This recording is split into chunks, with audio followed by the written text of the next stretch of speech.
We are Television 8, WJW-TV, Cleveland.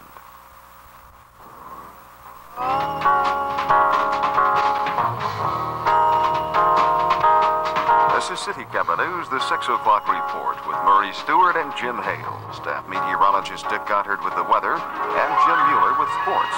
And Bob Franken in downtown Cleveland, Keith Pate, Cleveland State University, Neil Zerker at 17th and Euclid, Pete Carey at West 45th, Jim Cox at City Hall, and editorial director Bill Tompkins with the Television 8 editorial. Good evening. For the first time in the history of these United States, the resignation of a president appears to be imminent. It is said that Richard Nixon has informed Vice President Ford of his intentions to resign while meeting with him for an hour and 10 minutes this morning. News Secretary Ziegler met with reporters later. His voice was unsteady. He announced that Mr. Nixon would go before the nation beginning at 9 o'clock on radio and television. The procedure for resignation is spelled out in the United States Code. The President will hand a letter to Secretary of State Kissinger. His successor will be notified and then sworn in as the 38th President of the United States sometime tomorrow. It's said that Mrs. Nixon and her two daughters wanted the President to fight on to stay in office and argued very strongly against resignation.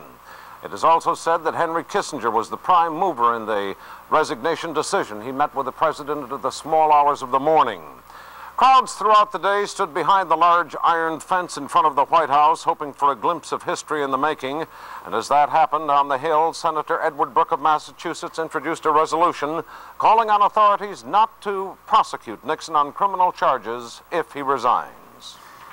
Murray, many people, including a number of United States senators and representatives, are of the opinion that if the president tonight announces that he's resigning because that he's being forced out of office, and he does not this evening acknowledge any guilt in Watergate or the cover-up, then the impeachment proceedings in Congress should continue.